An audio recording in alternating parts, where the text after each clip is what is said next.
Hello, my name's Mabel, and I'm 30 years old. Recently, I came into a large fortune, and it revealed the ugly side of my husband. Today, I want to share my story and how I unintentionally exacted revenge on two people at once. To start, let me introduce myself a bit more. Though I grew up away from my grandparents, we were very close. They visited us every few months just to spend time with me. I was especially close to my grandmother, the apple of her eye, and she never ceased to spoil me. When my grandfather passed away when I was 17, I was devastated. My grandmother didn't take it well either. To be closer to her, I chose a college in her state. It was there that I met my ex-husband, Toby. Toby and I started dating in our junior year and had a pretty good relationship. He was everything I was looking for in a partner, so we continued our relationship after graduation. We got engaged a few months later but decided to wait until we were financially stable to get married. In the meantime, since I had a better apartment, Toby moved in with me. While my relationship with Toby was great, his sister Julia and I couldn't get along. She lived in another state with her husband but doted on Toby obsessively. She hated me from the moment we met, probably thinking I was stealing her baby brother. She was always rude and unaccommodating. The only reason I tolerated her visits was her daughter Viola. Viola and I got along very well, and Julia appreciated the break when I looked after her daughter. Despite Julia's behavior, Toby never stood up for me, too afraid to hurt his sister. Not wanting to cause a rift, I kept quiet and dealt with it. 3 years after our engagement, Toby and I were financially stable enough to get married. It was an amazing day, and everything seemed perfect until 4 years into our marriage. Two major events occurred. First, my grandmother passed away, leaving me heartbroken. I inherited about $1 million in money and assets, but her loss overshadowed any material gain. Second, Julia and her family moved back to town. Suddenly, Toby was rarely home, always at Julia's place, and when he was home, Julia was often around. The only solace I found was spending time with Viola. Grieving my grandmother's death, I felt abandoned by Toby. One day, Toby came home alone after work, a rare occurrence. "Hey, sweetie, how was your day?" I asked. "It was pretty good. What about you?" "Oh, same old. I went to meet Julia, and we got to talking." "You seem to be visiting Julia a lot." "You know, we're really close. I miss her and I guess I just feel better when I'm around her. Anyways, do you want to know what we talked about?" "Yeah, sure. Tell me." "Well, I told her we were planning on buying a house." "I'm going to cut you off right there. I never agreed to that." "Just listen to me." "Julia asked how I had the funds for it, and I told her about your inheritance. She suggested it would be a great investment." "And why is that?" "You have more than enough money to almost fully purchase a house. I think we should invest in it to be well settled for the rest of our lives. But I want to invest my money elsewhere. What's better than securing a house for ourselves? I can think of several better uses for our future. I don't want to spend all my money on one thing." "It's like you're saying your money is yours and not mine." "Well, it kind of is. I get to decide what I want to do with it, and you have no say in it. Look, you either invest your money in something for both of us, or I'm leaving." "Where would you go?" "You're begging me to buy a house with my money for your future. If you leave, that's your loss." "So you're okay with me leaving because you want to keep your money?" "Don't twist my words, Toby. You're the one threatening to leave if I don't spend on you. I thought you loved me and wanted to spend your future with me. Forgive me for looking out for us. You're really bad at whatever you're trying to do here. I'm keeping my money and deciding how to spend it." "Fine, but could you at least think about spending it on a house for us?" "Sure." I wasn't sure why Toby was so adamant about buying the house, but something didn't seem right. I knew I had to stand my ground. Toby began to distance himself from me. After that conversation, Toby began spending even more time at Julia's place. Julia stopped coming over except to drop Viola off for babysitting. I tried talking to Toby multiple times, asking him what was wrong, but he always brushed me off, insisting everything was fine. Eventually, I gave up, figuring I'd wait until he was ready to talk. However, things took an unexpected turn when Julia dropped Viola off one day. "Hey Viola, how's my favorite niece doing?" I greeted her. "I'm your only niece," she replied with a giggle. "Still my favorite though. I hope I'll always be your favorite." "Of course you will be. So what do you want to do today?"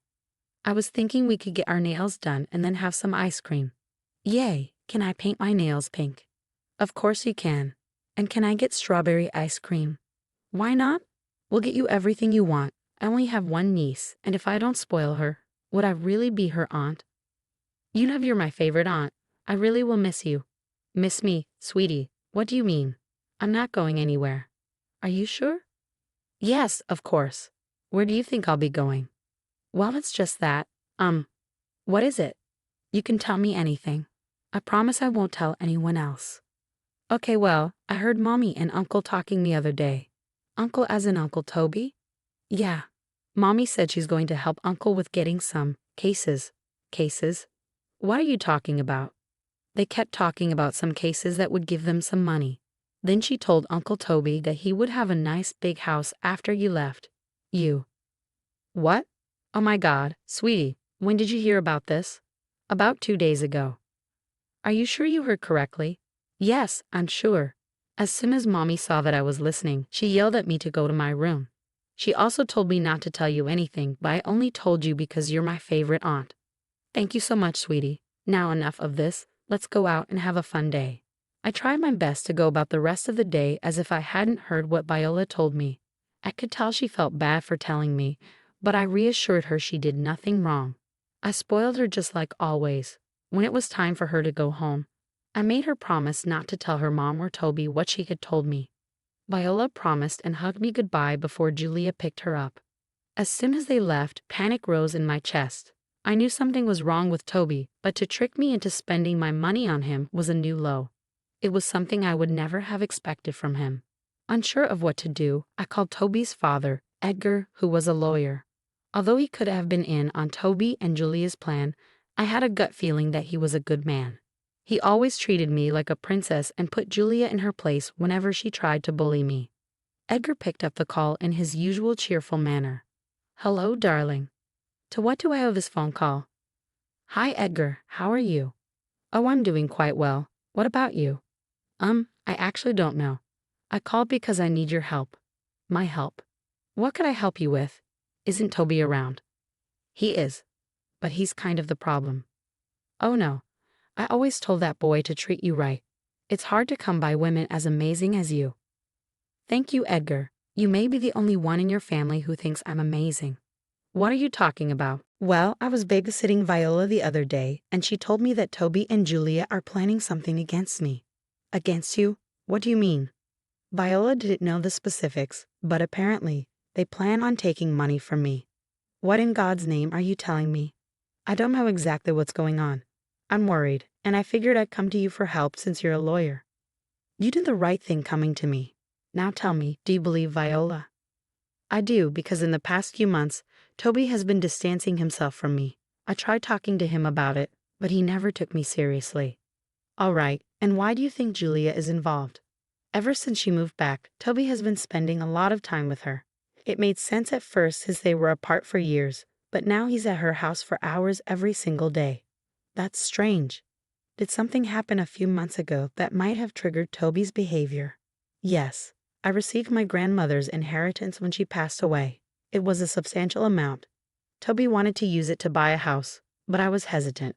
Since then, he's been acting weird. My guess is that they're planning to get your money. First of all, I'm so sorry my children are doing this to you. This is not how I raised them. Secondly, why don't you drop by my office tomorrow and we'll figure this out properly? That sounds great. And you have nothing to apologize for. You're clearly a good man. Thank you for helping me. I don't know what I would do without you. I was genuinely grateful that Edgar was willing to help. I hadn't expected him to side with me over his own children, but I was relieved he did. The next day, I took a day off work and went to Edgar's office. Once there, Edgar apologized again for Toby and Julia's behavior. I told him to focus on helping me navigate this situation. We suspected Toby was planning to ask for a divorce, so our first step was to contact all the reputable divorce lawyers in the city for advice. This would limit Toby's access to good lawyers due to conflict of interest, as they would already know my side of the story. Next, we needed to figure out how Toby and Julia planned to take my inheritance. Thankfully, I had kept my inheritance money in a separate bank account and hadn't used it to buy anything for Toby or myself. Although I had planned to buy Toby some luxury items he wanted, that clearly wasn't going to happen now. Since there was no legal way for them to access my money, Edgar and I concluded they might try to steal it outright. We decided to set up a trap to catch them in the act. I had a top-of-the-line security system installed in my apartment due to my paranoia about break-ins. Toby knew and agreed to this when he moved in. I then pretended to have trouble with my bank account, subtly letting Toby know that my bank details were logged on my laptop. Lastly, I told Toby I was going to meet a friend over the weekend, leaving him home alone. I then met Edgar, who would serve as a witness and corroborate my alibi. In the middle of our conversation, I received a notification that money had been transferred from my account to our joint account. I immediately called the police and reported the theft. When I got back from meeting Edgar, Toby was sitting in the dining room and asked me to sit with him. "We need to talk." "Oh? About what?" "About us." "Okay, we're not working out." "I agree." "You agree? What do you mean?" "Well, for starters, I didn't like how you threatened to end the relationship over money, something I would have spent on us had you not done that. I didn't think that you would. And that's another point. You think so little of me, and I don't think that's a sign of a good partner. As if you've been a good partner, you've been selfish since the start, and I only put up with it because I loved you. How in the world was I selfish? I helped you pay off your student loans before mine. I supported you for a whole year when you didn't have a job. I sacrificed so much to make sure you were happy. The few times I didn't do what you wanted, I became a selfish monster to you. Don't act like what you did was some righteous thing. I would have done the same for you. Would you? You never helped me out when I was sick. Why would I think you'd sacrifice your comfort for me when I really needed it? You're just trying to make me feel bad. No, and the last reason I don't want to be with you is that I don't want to be with a lying, manipulative thief. What are you saying? Don't think I don't know about what you and Julia have been planning. I saw you transfer money out of my account into our joint account. I know you wanted to split that during the divorce. No, don't even bother. I know everything. You are a pathetic man, and I see no reason to be with you. Oh well, I'll still get half of what I transferred into our account. I still win. Will you? If I recall correctly, I had security cameras installed in my apartment, and you made that transaction from my laptop when I wasn't home. I've already reported you for theft. The police should be here anytime soon. You did what? Oh, here they come. Good luck. I'll see you in court. The relief I felt seeing Toby finally face the consequences of his actions was unparalleled. The following weeks were a nightmare of courtroom sessions and evidence viewing. Along with the theft charges, I filed for divorce. Edgar, my lawyer, fought long and hard to ensure Toby paid for his crime. Edgar won the case, and Toby was sentenced to 2 years in jail and fined an additional $30,000. Nothing was sweeter than the taste of revenge. Just as Edgar and I were celebrating our victory, Julia approached us. She had been absent during all the previous trials and chose to show up only on the day of the verdict. Her anger was evident as she pointed her finger at Edgar. "Dad, you were helping this witch. Give me one good reason why I shouldn't have helped Mabel." I don't know, because she literally put your son in jail. And he deserved his sentence. It will make him think twice before trying to steal from someone again." "How could you do that to your own son?" "No, Julia, how could you do that to your own brother? Don't think I didn't see the real reason behind your plan. You were going to help Toby get the money so you could also reap the benefits. I was trying to give him a break from this jerk here. You have no idea how toxic she is for him." "I don't think she was the toxic one, Julia.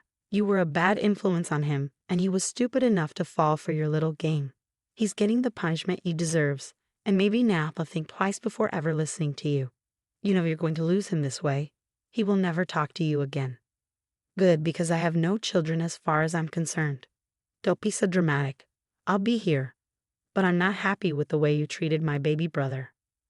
"As far as I'm concerned, neither you nor your brother are my children, because I know for a fact that this is not how I raise my kids." "What are you talking about?" "What I'm saying is that I'm disowning both of you. I want nothing to do with either of you." "You can't do that." "I actually can, and I'm going to do just that. This is all Mabel's fault. If she had thought of someone other than herself for a second, this wouldn't be happening." "No, you shouldn't have been so greedy. I was going to spoil Toby with all the things he wanted, but you had to interfere. You took away everything from him, and I hope you sit and think long and hard about what you did to your brother. Goodbye." I grabbed Edgar's hand, and we left. We couldn't help but chuckle at what had happened. I was happy Toby got what he deserved and that I was free of his manipulative ways. I did feel bad that Edgar had lost both his children because of me, but he assured me it was their own decisions that led to this outcome. I took him out for coffee, and we've maintained a good friendship ever since. Julia harassed me over text, but Edgar told her and her husband to leave me alone. This is where I unintentionally got revenge on Julia as well. Julia's husband had no idea about her involvement in what happened between Toby and me, so he called Edgar and was shocked to learn the truth. Their marriage had been on the rocks due to Julia's constant nagging about money while she refused to work. He did not appreciate her extreme actions and asked for a divorce. He also requested and received almost full custody of Viola, with Julia only getting her every other weekend. Thanks to a solid prenup, Julia got little alimony and was kicked out of their house. She blamed it all on me, but I was a little happy to see her get what she deserved.